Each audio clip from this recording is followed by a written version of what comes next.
이제 우리 하나님 말씀 레위기 11장 45절 구약 성경 162페이지에 있습니다. 레위기 11장 45절 구약 성경 162페이지.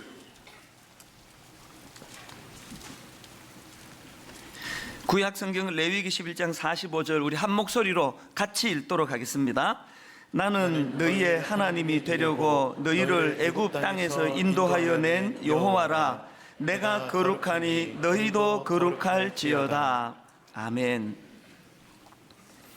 혹시 이런 생각을 해보신 적이 있는지 모르겠는데요. 하나님은 거룩을 얼마나 강조하십니까? 방금 읽은 레위기 11장 45절에서도 나는 너희의 하나님이 되려고 너희를 애굽 땅에서 인도하여 낸 여호와라. 내가 거룩하니 너희도 거룩할지어다. 또 레위기 19장 1절 2절에도 보니까 여호와께서 모세에게 말씀하여 이르시되 너는 이스라엘 자손의 온 회중에게 말하여 이르라. 너희는 거룩하라. 이는 나 여호와 너희 하나님이 거룩함이니라. 또 출애굽기 19장 6절 너희가 내게 대하여 제사장 나라가 되며 거룩한 백성이 되리라. 너는 이 말을 이스라엘 자손에게 전할지니라. 심지어는 출애굽기 39장 30절에 보니까 그들이 또 순금으로 거룩한 패를 만들고 도장을 새긴 같이 그 위에 여호와께 성결이라 새기고, 이게 무슨 내용인가 하면은 하나님께서 모세에게 명령하시기를 이 제사장의 머리에 쓰는 관에다가 여호와의 성결이라는 문구가 새겨진 패를 거기에 더 씌워서 그렇게 이제 더 씌우라는 거예요. 이 부분을 제가 영어 성경으로 보니까 굵은 대문자로 돼 있더라고요. Holy to the Lord. 한 글자 한 글자를 굵은 대문자로 써놓은 걸 제가 봤는데 뭘 의미합니까? 하나님을 향한 거룩을 이렇게 강조하는 거 아니겠습니까? 이렇게 하나님은 거룩을 강조하고 또 강조하시는데, 오늘 제가 제기하고 싶은 문제가 뭐냐 하면은, 아니 하나님이 그렇게 거룩을 강조하시는 분이라면 어떻게 이스라엘 백성들을 홍해를 건너가지고 가나안을 목표로 가나안으로 인도하실 수가 있느냐? 이게 무슨 말씀인가 하면은 그 당시 가나안은 한마디로 타락한 땅이에요. 타락한 땅. 여러 번 말씀드렸지만 그들이 믿던 바알 종교 자체가 이 음란을 바탕으로 한 그런 종교고요. 또 그런가 하면은 이 가나안의 문화라는 그 자체가 이 풍요를 향한 욕망이 넘쳐가지고 이 풍요를 위해서라면 막 무슨 짓이라도 하던 그런 사회 분위기가 그게 가나안이에요. 그럼 우리 상식적으로 진짜 하나님이 거룩을 그렇게 중요하게 생각하신다면 어떻게 그런 음란하고 악한 그런 오염된 땅으로 인도할 수 있습니까? 가나안의 인간의 손때가 묻지 않은 무공의 청정지역으로 인도하셔야 되는 거 아닙니까? 여러분이 어떻게 생각하십니까? 근데 저는 이런 문제 제기를 통해서 하나님이 진짜 원하시는 거룩이 뭔지를 우리는 다 파악할 수가 있다고 생각을 하는데요.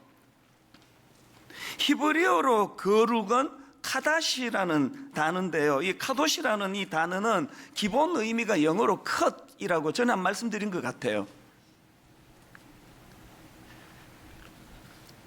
히브리어로 거룩이라는 단어가 카도시인데 그 카도시는 영어 단어로 컷, 우리말로 하면은 베다, 자르다 이런 뜻으로 쓰이는 단어고, 더군다나 이 카도시라는 단어는 그 당시에 주로 구별되다, 그러니까 이런 뜻으로 사용하는 단어라는 겁니다. 뭘 의미하겠습니까? 우리는 너무 이 거룩을 좀 정적인 거, 홀로 내가 이렇게 해내는 거, 그런 것으로 생각하지만, 그것도 물론 포함되겠지만, 하나님이 원하시는 거룩은 단독적으로 존재하는 단어라기보다는요, 이 반하나님적인 환경, 그래서 진짜 하나님이 거룩을 원하셨기 때문에 가나안으로 인도할 수밖에 없는 겁니다. 왜 그렇습니까? 하나님이 원하시는 거룩은 독야청청이 아니에요. 하나님이 원하시는 거룩은 타락했던 가나안 땅에 들어가 그들과 구별된 삶, 그들과 다르게 사는 삶을 구현해내는 걸 거룩이라 생각하시거든요. 이런 하나님의 마음은요, 그 출애굽기 12장 38절에서도 드러나는데요. 그 출애굽기 12장은 이제 이스라엘 백성들이 홍해를 건너는 과정을 홍해를 건너 광야 생활하는 그 과정을 묘사한 말씀인데, 자, 출애굽기 12장 38절을 보십시오.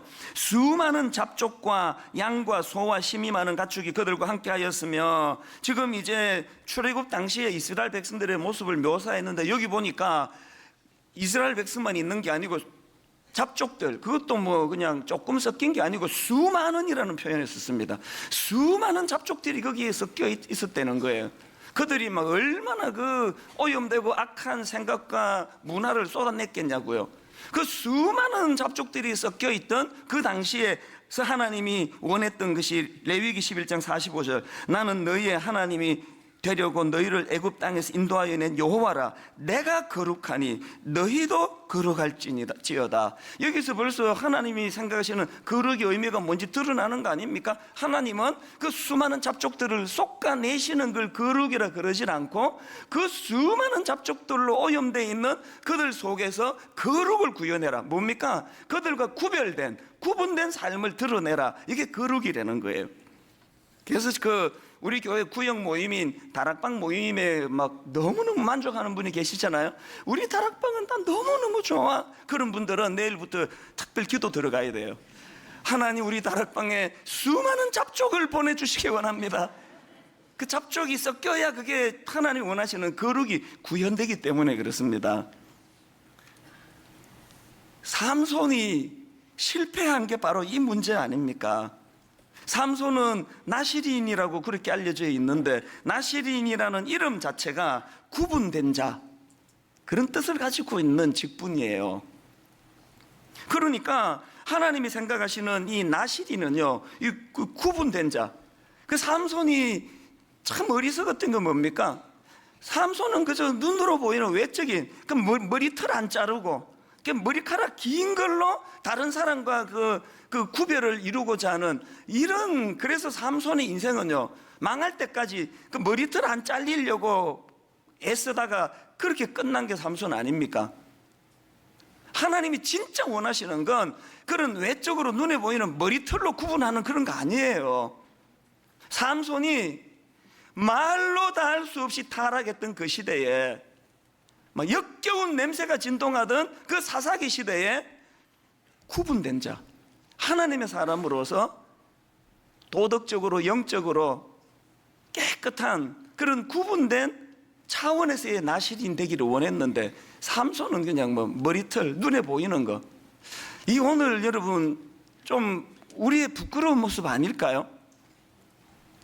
여러분 그 직장에서 예수 안 믿는 사람들하고 어떤 구분이 일어나고 있습니까? 기껏 우리가 드러내는 거는 뭐 주일날 성경책 끼고 뭐 교회 가는 이 정도 구분, 성경책 끼고 가니까 교회 다니나 보다, 이거 말고 그 드러내는 뭐가 있습니까? 어떤 걸로 우리가 세상 사람들과 구별된 삶을, 구별되긴 된다 그러더라고요. 예수 믿는 것들을 얼마나 까탈스럽고 아무것도 아닌 것까지 시비 걸고 문제 삼고 뭐 그런 걸로 구분이 된다고 그러긴 하더라고요. 찔리시니까 웃지도 않으시네. 오늘 여러분이 목사인 저에게 요구하는 게 그거 아닙니까? 당신은 크리스찬 중에도 목사니까 우리는 세상에 뭐 그렇게 섞여 살다 보니 또 벤츠도 타고 싶고 뭐 막 100평짜리 집도 원하고 하지만, 목사님은 교회가 암만 커도 그러시면 안 되는 거 아닙니까? 라고 요구하는 건 뭐예요? 목사에 대하여 구분된 삶을 원하시기 때문에 그런 거 아닙니까? 그렇기 때문에 로마서 12장 2절 말씀, 너희는 이 세대를 본받지 말고 오직 마음을 새롭게 함으로 변화를 받아 하나님의 선하시고 기뻐하시고 온전하신 뜻이 무엇인지 분별하도록 하라. 이 로마서 12장 2절은 다른 말로 하면 거룩하라는 뜻이에요. 이 세대를 본받지 말고. 그러면 이제 우리가 어떻게 하면은 이 거룩한 삶을 구현해낼 수 있을까? 제가 이런 생각을 하면 그 떠오르는 그 아미시 타운이라고요. 제가 한 번은 그 미국의 그 필라델피아에 이제 집회를 간 적이 있는데, 그 저를 초청해 주신 목사님이 이제 목사님 구경시켜 드릴 게 있다고 그러면서 이제 저를 이제 태우셔 가지고 한두 시간을 간 것 같아요. 한창 이제 건교로 나가니까 막 얼마나 환경이 좋은지, 그러면서 그 목사님 지금 저기 보이십니까? 저게 아미시 타운이라는 거예요. 이 아미시는요, 기독교 교파 중에 하나인데요, 이분들은 이제 이 오염된 세상에 살기가 너무 힘들어서 세상과 격리되어 사는 분들이에요. 그래서 자기들끼리 이제 마을을 이룬 거예요. 그래서 그 안에서 이제 그 넓게 펼쳐진 초원에서 이제 농사 짓고, 그래서 이분들은 현대적인 문명을 다 거부하고요, 이제 농사 지어가지고 그 생필품들을 거의 다 자급자족하는 걸로 알려졌고, 진짜 놀라운 게 뭔지 아십니까? 이분들은 지금도 그 자동차 안 타고 다니고 마차를 타고 다녀요. 그리고 또 그 국가에다가 내는 세금은 당연히 내지만, 그러나 미국 정부의 도움을 받지 않는 그런 고립된 생활을 하는 거예요. 제가 지금도요, 너무너무 세상이 복잡하고 머리가 어지럽고 신문만 펼치면 막 역겨운 사건 사고가 쏟아져 나온 걸 볼 때마다 가끔씩 아미시 타운이 생각이 나요. 나도 저기 가서 살고 싶다, 이런 험한 거 안 보고. 우리 그런 타운 하나 만들까요? 지리산 깊은 데다가 우리 이렇게 땅 좀 사가지고 거기서 농사 짓고 머리 딱 기르고 마차 타고 다니고, 그 너무 멋있을 것 같지 않습니까? 그러나 여러분, 하나님은 그걸 결단코 원하지 않으세요. 왠지 아시죠? 하나님이 원하시는 거룩은 그런 게 아닙니다. 잡족들 다 뽑아내고 우리끼리 독야청청하는 거룩이 아니에요. 예수님이 그 요한복음 17장에서 그 제자들을 위한 기도를 드리는 그 기도 안에 거룩이 뭔지가 다 담겨 있는 걸 발견했는데요. 자, 요한복음 17장 15절에서 예수님의 기도를 들어보십시오. 내가 비옵는 것은 그들을 세상에서 데려가시기를 위함이 아니요 다만 악에 빠지지 않게 보전하시기를 위함이니이다. 내가 세상에 속하지 아니함 같이 그들도 세상에 속하지 아니하였사옵나이다. 이게 거룩 아닙니까? 세상에 머물고 있지만 세상에 속하지 않은 삶의 형태, 이게 거룩이거든요. 그 다음 17절에서 주님의 기도를 또 들어보십시오. 그들을 진리로 거룩하게 하옵소서. 아버지의 말씀은 진리니이다. 여기도 거룩이 나오네요. 근데 그 다음 18절에 보니까 아버지께서 나를 세상에 보내신 것 같이 나도 그들을 세상에 보내었고 또 그들을 위하여 내가 나를 거룩하게 하오니 이는 그들도 진리로 거룩함을 얻게 하려 함이니이다. 이 주님의 기도 속에 뭐가 거룩인지를, 그래서 우리는요, 세상이 아무리 혼잡하고 복잡해도 머리가 아파도 그 필라델피아 근교에 있는 아미시 타운을 그리워하면 안 됩니다. 여기서 우리가 싸워야 되는 건 뭡니까? 다른 내가 이 땅에 닿고 있지만 나는 세상에 속하지 않았다, 나는 세상의 영향을 받는 사람이 아니다, 이걸 구현해내는 게 이게 거룩이라는 거예요. 저는 지난 몇 주 동안 우리 청년들에게 무슨 본문으로 어떤 말씀을 전하면 가장 좋을지를 고심하면서 이 본문을 정하고 하나님 앞에 말씀을 준비하는 동안 제 마음속에서 얼마나 갈망이 컸는지 아십니까? 하나님, 오늘 저 청년들에게 내가 입술로만 설교하는 목사가 아니라 아버지, 제 삶이 정말 바른 세상에 딛고 살아가지만 세상과 구별되는 그 거룩한 목사가 되기를 원합니다. 아버지, 제가 그 거룩한 목사가 되어서 제 입에서 나오는 이 선포되는 말씀이 거룩한 말씀이 되기를 원합니다. 그런 갈망하는 마음이 제 안에 일어났는데요, 오늘 우리 여기 많은 청년들이 지금 함께 예배를 드리는데 우리 청년들에 부탁합니다. 우리 다시 한번 도전하자고요. 한 번 더. 우리 주님은요, 너무너무 우리를 사랑하는 분이에요. 그래서 막 어제까지 그 개념을 몰라가지고 세상에 뒤섞여 살았다 하더라도 오늘 결단하고, 하나님 오늘 새로 시작해도 될까요? 회개하고 은혜 구하고, 우리 오늘부터 저도 그렇고 우리 어른들도 그렇고 청년들도 그렇고 우리 하나님이 기뻐하시는 이 거룩을 몸부림치는 그런 저와 여러분 또 청년들 되시기를 바랍니다. 이 도전하는 게 얼마나 중요합니까? 저는 청년 집회 갈 때마다 거의 안 빠뜨리고 하는 이야기가 이거예요. 사람들은 그 죄성을 가져가지고 그 본질을 잘 못 봐요. 그 다윗이 골리앗을 이긴 결과만 가지고 물맷돌로 골리앗을 물리친 거는 기적이라고 그러는데 저는 생각이 좀 달라요. 그날 여러분 상상을 한번 해보세요. 다윗이 이제 막 물맷돌을 막 돌려가지고 딱 던졌는데 그 골리앗이 생각보다 날렵해가지고 싹 피했어요. 그리고 이제 5초 뒤에 그냥 다윗이 여기에 보니까 골리앗에게 밟혀 죽었더라. 그렇게 성경이 기록된다고 한다면 그러면 다윗이 실패한 인생입니까? 전 그렇게 생각하지 않습니다. 하나님은 결과 보시는 분 아니에요. 여러분, 다윗이 골리앗을 향해 물맷돌 던져가지고 그를 쓰러뜨린 것도 기적이고 놀라운 일이지만 그 어린 청년, 그 어린 소년 다윗이 그 엄청난 괴물 같은 골리앗에게 도전장을 던지고 그에게 덤빌 수 있었다는 것, 이것 자체가 기적이고 이것 자체가 놀라운 거 아닙니까? 세상이 얼마나 악한데, 얼마나 거대한데 나 같은 게 뭐 어떻게 이기겠냐고, 이런 걸로 전의를 상실한 청년들에게 부탁합니다.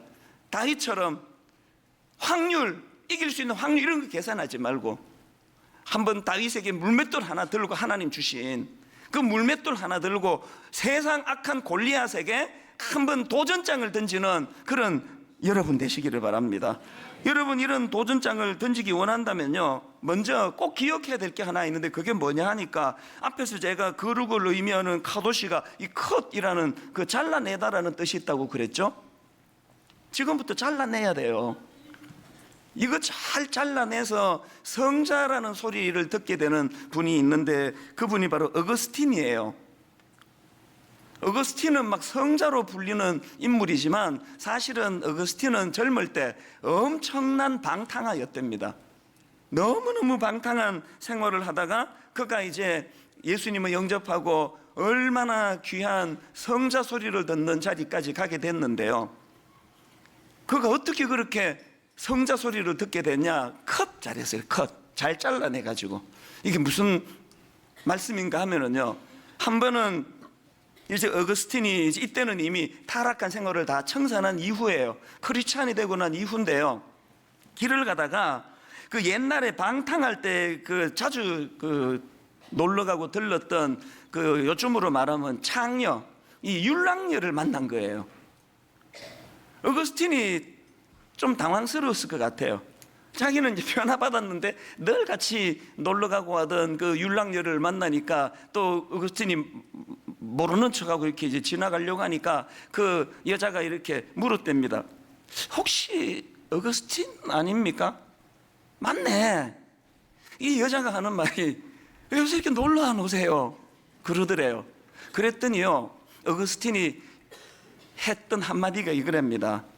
당신이 전에 알던 그 어거스틴은 이미 죽었습니다. 이게 컷 아닙니까? 컷. 뭐 복잡한 얘기 필요 없어요.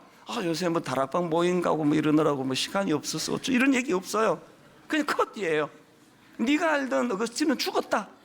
이게 컷이에요. 여러분, 그 요셉도 마찬가지 아닙니까? 그냥 그 주인집 여자가 그 보디발의 아내가 막 그렇게 유혹하고 막 옷을 벗기려고, 여러분 이 성적인 이 유혹은요, 이건 영적인 거예요. 한번 걸려들었다 그러면 못 벗어나나 봐요. 막 그 여자가 그 주인집 마나님으로서 막 체면이고 뭐고 없고 완전히 이거는 뭐 그냥 짐승 비슷하게 돼가지고 막 그 젊은 요셉, 막 그 잘생긴 요셉 옷을 막 벗기려고 그러니까 요셉의 반응이 창세기 39장 12절을 보세요.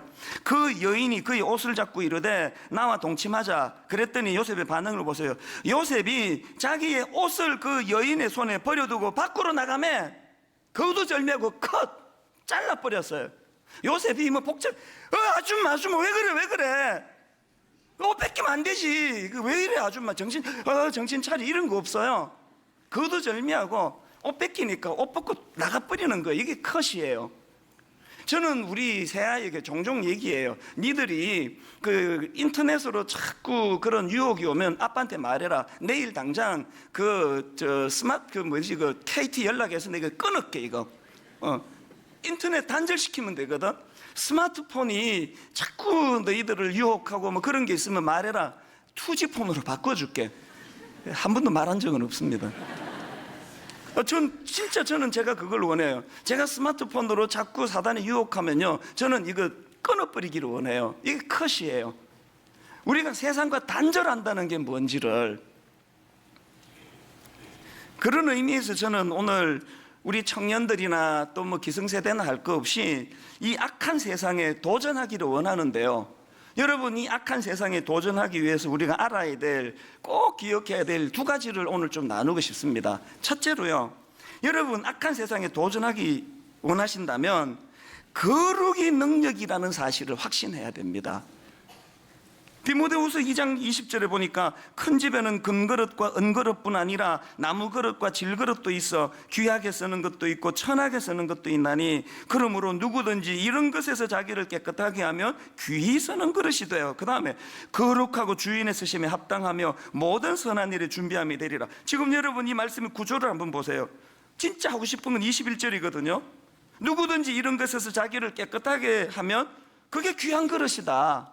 그 말을 하고 싶은데 그 앞에 세상적인 논리, 큰 집에는 금그릇도 있고 은그릇도 있고 나무그릇도 있고 질그릇도 있고 요즘으로 치면은 금수저도 있고 흙수저도 있고, 세상은 금수저 흙수저로 사람을 구분하지만 하나님은 그가 얼마나 깨끗한가, 얼마나 거룩한가, 얼마나 구별된 삶을 사는가, 이걸로서 구분을 짓는다는 거예요. 아까 제가 다윗이 왜 그날 골리앗에게 덤볐다가 밟혀 죽었다 해도 다윗은 실패한 인생이 아닐 수 있느냐?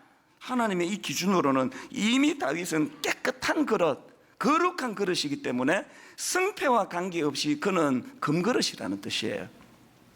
오늘 여러분 하나님의 말씀대로 살다가 상하고 실패하고 찢기고 아픔을 경험하신 분들이 있다면 그 자체가 하나님이 귀히 보시는 그 큰 그릇, 귀한 그릇으로 하나님은 인정해 주신다는 사실을 인식하게 되시기를 바랍니다. 요한복음 1장 5장 4절에 보니까 무릇 하나님께로부터 난 자마다 세상을 이기느니라. 세상을 이기는 승리는 이것이니 우리의 믿음이니라. 여러분 이 사실을 믿으십니까? 안 믿는 분이 좀 계시나? 이렇게 소리가 이러지.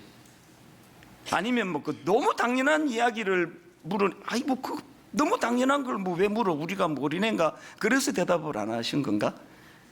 그러면 그래서 대답을 안 하신 분은 그러면 손을 드세요, 손을. 자, 제가 다시 한번 해볼게요. 무릇 하나님께로부터 난 자마다 세상을 이기느니라. 세상을 이기는 승리는 이것이니 우리의 믿음이니라. 아니 물어야 아멘 하시기. 지금 이 축이 안 맞아가지고 우리 15년을 같이 지내는데 왜 이렇게 박자가 안 맞습니까? 내가 이렇게 여러분 이거 믿으십니까? 그러면 이제 아멘 해야 되는데 뭐 그냥 넘어가겠습니다. 그냥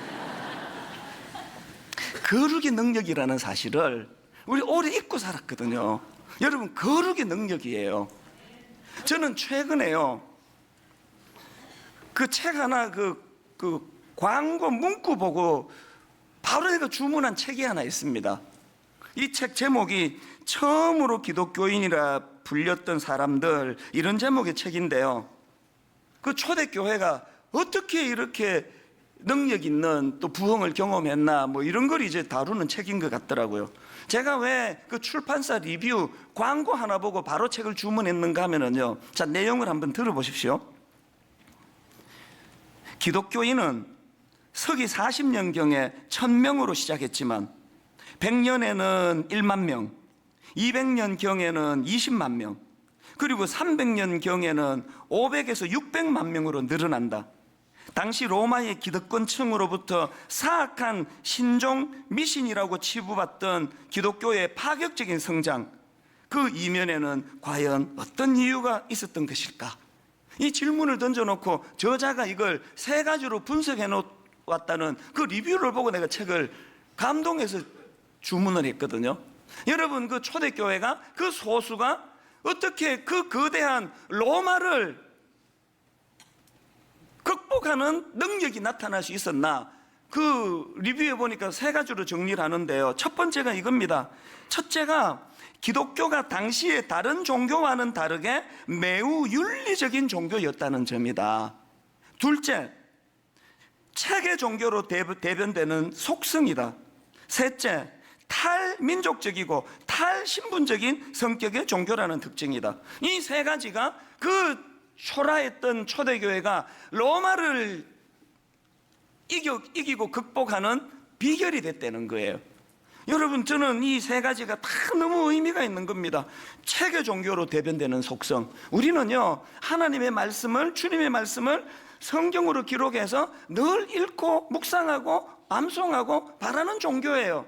그런가 하면은 탈민족적이고 탈신분적인 성격의 종교라는 특징, 잘난 놈, 성공한 놈, 똑똑한 놈만 하나님 이뻐하시는 게 아니라 낮고 천한 우리 같은 인간들도 민족을 초월하여 품고 사랑하신다는 이것이 능력이 됐다는 거예요. 이 세 가지가 다 감동이었지만 그 중에 저는 첫 번째로 기독교가 당시에 다른 종교와는 다르게 매우 윤리적인 종교였다, 이게 힘이었다고 한다면 오늘 한국교회가 이렇게 힘을 잃어버리는 것도 같은 원리 아닙니까?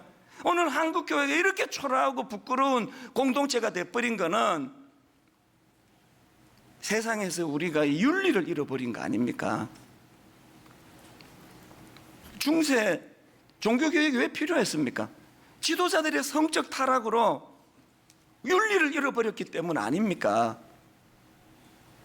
거기에 반해가지고 여러분, 그 루터, 그 변방에서 사역하던 그 무명의 루터라는 그 보잘것없는 한 사람이 그 당시 로마 교황청은요, 하늘에 나는 새도 떨어뜨리는 권력이었습니다. 사람 하나 죽이고 살리고 마음껏 하던 권력이었는데 그 변방에 있던 루터라는 무명의 사제가 어떻게 그 교황청을 상대로 다윗이 골리앗을 향하여 싸움 걸듯이 그게 어떻게 가능했으며, 어떻게 여러분 그 사악한 그 거대한 그 악한 그 당시 로마 교황청을 상대로 종교개혁을 이루어낼 수 있었나? 어떻게 가능하다고요? 대답 간단합니다. 거룩의 능력이거든요. 여러분, 거룩의 능력이거든요. 요한복음 16장 33절, 이것을 너희에게 이르는 것은 너희로 내 안에서 평안을 누리게 하려 함이라. 세상에서는 너희가 환난을 당하나 담대하라. 내가 세상을 이기었노라. 여러분, 이 사실을 마음으로 믿음으로 받아들이는 저와 여러분 되시기를 바랍니다. 그런가 하면 두 번째로 여러분, 악한 세상에 도전하기 위해서 기억해야 될 게 있는데요, 그 일이 가능하도록 거룩의 능력이라는 사실을 가지고 세상을 우리가 싸워 이길 수 있기 위해 가지고 해야 되는 게 뭐냐? 쏟아지는 영광에 흠뻑 잠겨야 한다는 거예요. 게리 토마스가 쓴 거룩의 능력이라는 제목의 책이 있는데요, 오늘 설교 제목을 제가 이 책 제목에서 따온 거예요. 그 책에서 참 가슴 벅찬 한 대목을 제가 발견했는데 한번 들어보시기 바랍니다. 거룩은 하지 않아야 할 일들의 목록을 만드는 것이 아니라 넘치도록 쏟아지는 영광의 물벼락에 흠뻑 잠겨 열정적으로 그리스도를 닮아가는 일이다. 저희 너무 감동이 돼가지고요, 저는 보통 성경 구절 외에는 그 자막으로 안 띄워드리는데요, 이걸 내가 띄워드려야 되겠다, 각인하면 좋겠다. 다시 한번 들어보세요. 거룩은 하지 않아야 할 일들의 목록을 만드는 것이 아니라 넘치도록 쏟아지는 영광의 물벼락에 흠뻑 잠겨 열정적으로 그리스도를 닮아가는 일이다. 뭐 세상이 썩었다 어쩌다 얘기할 필요 없습니다. 언제는 안 썩었습니까? 썩은 세상 바라보는 게 아니라 악한 시대를 살아가는 우리가 하나님께 갈망해야 되는 것, 하나님 넘치도록 쏟아지는 영광의 물벼락을 원합니다. 넘치도록 부어지는 영광의 능력을 원합니다. 매 예배 때마다 원합니다. 매 예배 때마다 넘치게 부어주시는 영광을 허락해 주심으로 아버지, 이 세상에 구별된 삶, 거룩을 살아낼 수 있기를 원합니다. 예배 때마다 갈망하셔야 돼요. 이걸 100% 구현해낸 인물이 구약의 이사야 선지자 아닙니까? 제가 너무너무 좋아하는 이사야 6장 1절 다시 한번 들어보십시오. 우시야 왕이 죽던 해에 내가 본적 주께서 높이 들린 보좌에 앉으셨는데 그의 옷자락은 성전에 가득하였고 스랍들이 모시고 섰는데 각기 6 날개가 있어 그 둘로는 자기의 얼굴을 가리었고 그 둘로는 자기의 발을 가리었고 그 둘로는 날며 서로 불러 이르되 거룩하다 거룩하다 거룩하다 만군의 여호와여, 그의 영광이 온 땅에 충만하도다 하더라. 지금 이사야가 목도한 그 스랍들의 모습이 뭘 가리고 뭘 드러냅니까? 자기 영광 다 가려요. 두 날개로 다 가려요. 다 가려요. 자기 얼굴을 가리고 자기 발을 가리고 자기의 영광은 다 가리고 뭘 드러냅니까? 거룩하다 거룩하다 거룩하다 쏟아 부어지는 그 하나님의 영광을 이사야가 목도한 거예요. 여러분, 그 이사야가 살던 그 시대는요, 오늘 대한민국 이 시대보다 조금 더 뒤지지 않은 타락한 시대예요. 하나님이 머리부터 발끝까지 성한 게 하나도 없다 그랬습니다. 그 악한 시대에 이사야는 쏟아지는 하나님의 영광을 목도했기 때문에 위대한 선지자가 될 수 있었거든요.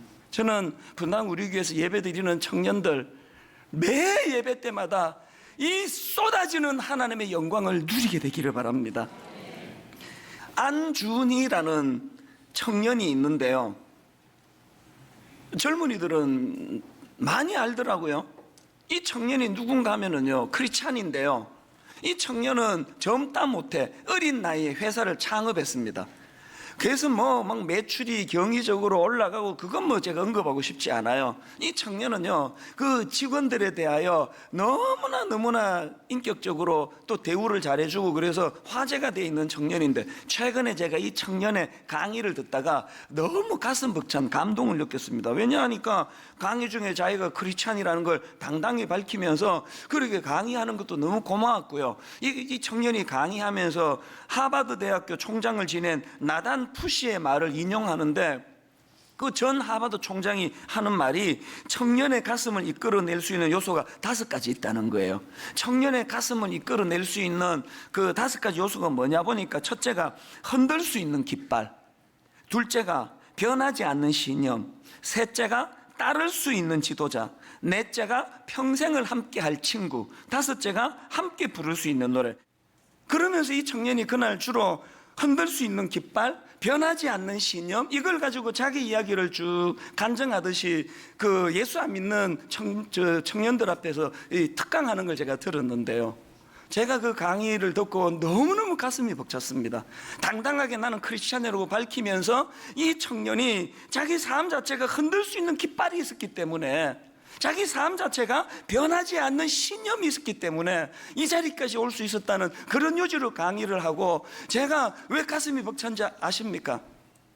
그 청년이 믿는 예수 그리스도가 그 청년에게 흔들 수 있는 깃발이 되어주시고, 십자가 지신 예수 그리스도가 그 청년에게 변하지 않는 신념을 주시고, 십자가 지신 예수 그리스도 그 청년에게 따를 수 있는 지도자가 되어주실 뿐만 아니라 평생을 함께할 친구가 되어주심으로, 여러분 아까 그 5번째 요소, 함께 부를 수 있는 노래, 이 청년이 이렇게 함께 부를 수 있는 노래를 그렇게 강의하는 그 모습이 너무 감동이 됐던 것은, 동일하신 하나님이 23살 때 저에게도 찾아주시고 저에게도 이 5가지를, 그래서 흔들 수 있는 깃발이 되어주셔서 오늘 이 자리까지 온 거라고 생각하니까 북받쳐 오르는 이런 마음의 감격이 밀려오더라고요. 여러분은 어떻습니까? 여러분 흔들 수 있는 깃발이 있습니까? 여러분 깃발이 지금 풀이 다 죽어 있다면 흔들 수 있는 깃발로 만들어주시는 예수 그리스도를 다시 의지하셔야 됩니다.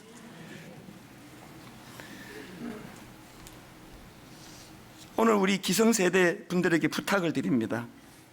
우리 청년들을 위해 축복하고 격려하고 응원하기 전에 우리가 먼저 따를 수 있는 지도자 예수 그리스도를 통해 흔들 수 있는 깃발, 흔들 수 있는 깃발, 변하지 않는 신념, 따를 수 있는 지도자, 평생을 함께할 친구, 함께 부를 수 있는 노래, 이것들을 구현해 주신 그 주님, 사실 여러분, 예수님이 내 삶에 따를 수 있는 지도자가 되어주셨다는 이 대목에서 저는 사랑의 선순환이 일어나야 된다고 생각하는데요, 우리 청년들은 아직 어려가지고요, 또 우리 청소년들은 어려가지고 예수님을 그렇게 인격적으로 생생하게 만나는 게 쉬운 일 아니에요. 그럼 어떻게 해야 됩니까? 먼저 우리가 먼저 흔들 수 있는 깃발 되시는 주님을 먼저 경험하고 가슴 벅차게 거룩을 구현해내고, 그리고 이걸 우리 다음 세대에게 니들 봤지, 하나님 보는 게 어려우면 나 봐라, 하나님의 영향력 아래 있는 나보고 나 따라오면 돼. 이게 바울이 빌립보 3장 17절에서 주신 말씀의 의미 아닙니까? 형제들아, 너희는 함께 나를 본받으라. 여러분, 이걸 성경에 허락해 주신 하나님의 그 뜻이 뭘까요? 뭐야 이게? 성경에 그냥 지자랑 지리 나오고 빼, 이거 빼. 뭐 누가 니를 닮으라는 이런 걸 여기다 기록하느냐고. 그러지 않으시고요, 이걸 성경으로 허락해 주신 하나님의 마음이 어디에서 흡족하셨을까요? 바로 그 다음에 고린도전서 11장 1절을 보십시오. 바울의 자랑질이 그 자랑질이 아니거든요. 내가 그리스도를 본받는 자가 된 것 같이, 내가 그리스도를 본받는 자가 된 것 같이 너희는 나를 본받는 자가 되라. 사랑의 선순환이에요. 이렇게 말하실 수 있습니까? 여러분, 이렇게 말하실 수 있습니까? 지난 화요일인데요, 참 좀 특별한 경험을 했습니다. 어느 리더십 스쿨에서 저를 이제 강사로 초청을 하셨어요. 그래서 제가 그 저녁에, 화요일 저녁인데요, 갔더니요, 깜짝 놀랐습니다. 그 이름 딱 대면 대부분이 다 아시는 그 가수가 여기 앉아 있고요, 이 리더십 스쿨이니까 그 사업하시는 분, 막 각 분야에 성공하신 분들이 쫙 앉아 계시더라고요. 그 가수분이 늘 TV로만 보던 그 가수가 제 강의를 듣는다고 이렇게 눈을 쳐다보고 있는 게 너무 신기해가지고 초반에는 좀 강의가 지장이 있어서 계속 쳐다본다고, 계속 쳐다보더라고요, 저를. 그 제가 이제 그분들 그 지도자들에게 강의를 1시간 반 하면서 뒷부분에 뭘 강조했는가 하면은 얼마나 유혹이 많은 세상에 수고가 많으십니까? 그러면서 막 강조하기를, 저도 얼마나 유혹이 많은지 아십니까? 저도 흔들흔들할 때가 많습니다. 그 유혹을 이겨내고 여기까지 온 거 아니냐고 막 이걸 굉장히 과장스럽게 이야기를 했어요. 다 설명하고요, 차 타고 집으로 가는데 마음이 계속 조금 불편한 거예요. 근데 왜 이렇게 과장스럽게 이야기를 했지? 그리고 이제 그 다음날 새벽에요, 일찍 그 잠에서 깨어 자리에 딱 앉는데 성령님이 어젯밤에 제 불편한 마음의 이유를 가르쳐 주신 것 같아요. 꾸짖으시는 것 같아요. 수요일 날 새벽에 제가 받았던 그 단어 하나가 있는데요, 위악이라는 거. 그 위선도 나쁘지만 위악도 나쁜 거. 사실은 제가 그날도 그랬고 평소에도 너무너무 세상에서 그 유혹이 많은 세상을 살아가는 여러분을 격려하느라고 제 스스로를 좀 과장스럽게 막 유혹이 많고 막 흔들리고 그런 이야기들을 많이 했는데 그 태도가 옳지 않다는 거예요. 위약도 나쁜 거라고. 왜 그렇게 과장스럽게 흔들리고 있다는 걸 강조하느냐고. 그래서 제가 한 이틀 마음이 불편했습니다. 하나님이 왜 제 마음을 불편하게 하셨는지 어제 설교 마무리하면서 깨닫게 됐는데요, 하나님은 목사인 제가 니도 막 사람들 그 힘든 거를 공감해 주느라고 니도 흔들리고 막 흔들흔들하는 걸 이기면서 왔다고 하는 그런 태도가 나쁘고, 당당하게 바울이 그랬던 것처럼 내가 그리스도를 본받는 자 된 것 같이 여러분도 나를 본받으시기 바랍니다, 이런 태도를 가지고 설교를 해야 되는데 위약도 그거 나쁜 거라고, 얼마나 네가 그런 과장이 많으냐고 그 해결을 원하시더라고요. 오늘 우리 청년들 앞에 내가 그래서 수정해서 당당하게 선포하기를 원합니다. 저 그렇게 안 흔들립니다. 흔들린 거 별로 없어요. 아멘 하신 분들 주님 이름으로 축복합니다. 여러분, 흔들리지 않습니다. 유혹 많은 거 사실이에요. 흔들리지 않습니다. 왜 흔들립니까? 기준 대신 하나님을 바라보고 가는데. 오늘 여러분, 내가 결론을 맺으면서 우리 기성세대 어른들에게 당부합니다. 여러분, 우리 아들에게, 우리 딸에게 이렇게 말할 수 있는 부모가 되면 좋겠습니다. 나는 니들 앞에 부끄러운 짓 한 적 없어. 유혹 많았지만 난 네 엄마한테, 난 너한테, 네 오빠한테 난 부끄러운 짓 한 적이 없어. 난 흔들리지 않아. 왜 내가 흔들리나? 예수 믿는 아버지인데.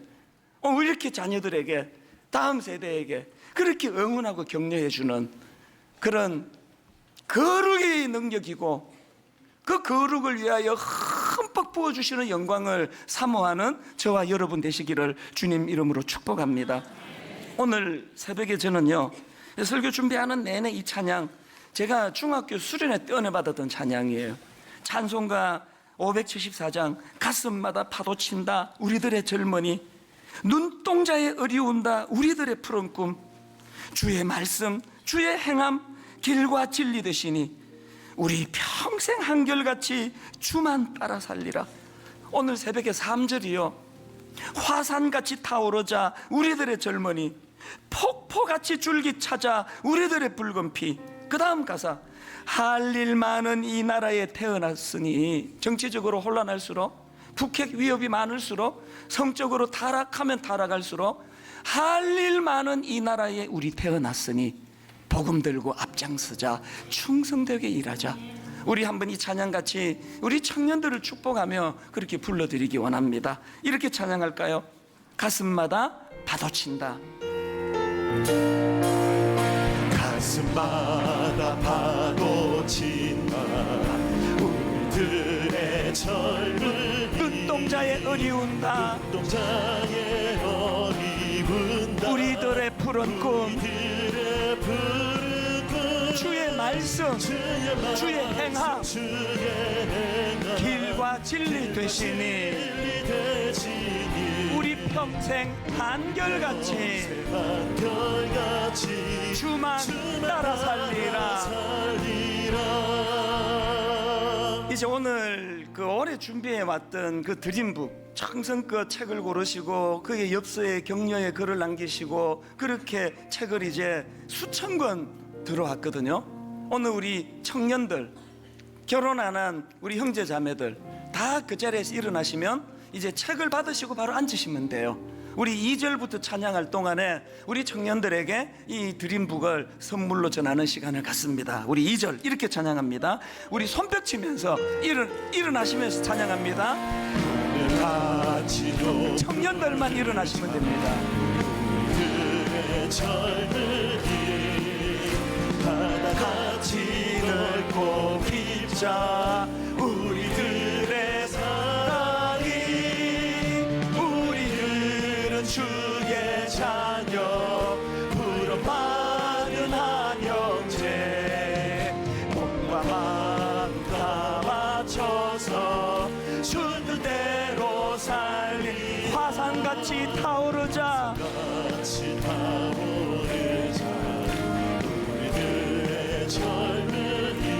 폭포같이 줄기차자, 우리들의 푸른 피. 할 일 많은 이 나라에 우리 태어났으니 복음 들고 앞장서서 충성되게 일하자. 화산같이 타오르자,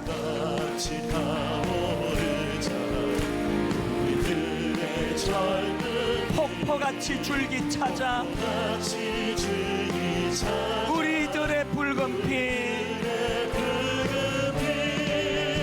할 일 많은 이 나라에 우리 태어났으니 복음 들고 앞장서자, 충성되게 일하자. 자, 우리 그 아까 그 책 받을 때 받으면 앉으라고 한 거는 이제 쑥스러워할까봐 그랬는데요. 여러분 다시 한번 두 가지로 축복을 해드리고 싶은데요. 오늘 우리 아까 그 책 받으신 청년들 한번 다 자리에서 일어나 보시겠습니까?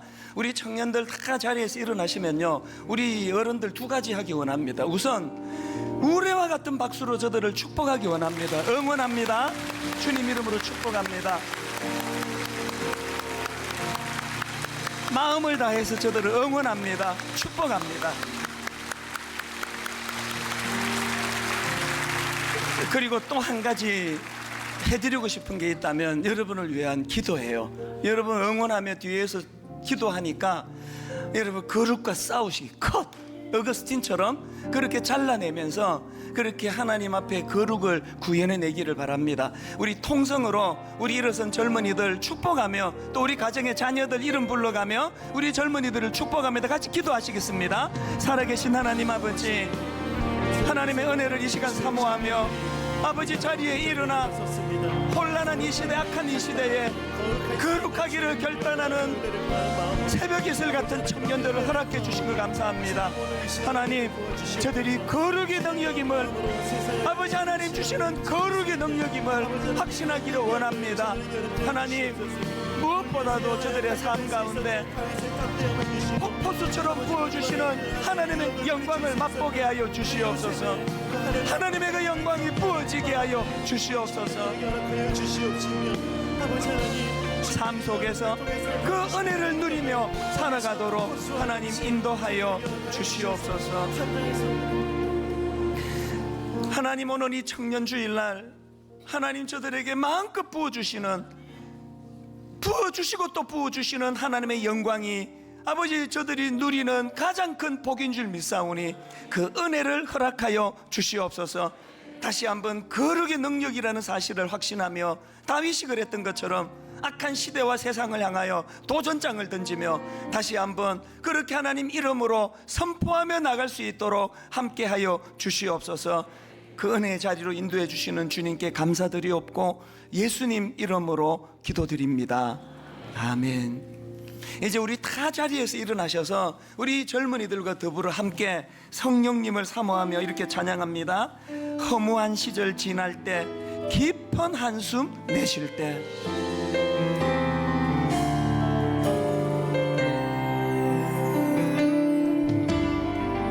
허무한 시절 지날 때, 깊은 한숨 내쉴 때, 그런 풍경 보시며 탄식하는 분이 있네. 단식하는 분인데 여러분 기억하십시오. 그와 같이 너희를 버려두지 않으리. 내가 너희와 영원히 함께하리라. 그 성령이 오셨네. 성령이 오셨네. 내 주에 보내신 성령이 오셨네. 우리 인생 가운데 친히 찾아오셔서 그 나라 꿈꾸게 하시네. 사모합니다. 성령이 오셨네. 성령이 오셨네. 성령이 오셨네. 내 주에 보내신 성령이 오셨네. 우리 인생 가운데 친히 찾아오셔서 그 나라 꿈꾸게 하시네. 그 나라 꿈꾸게 하시네.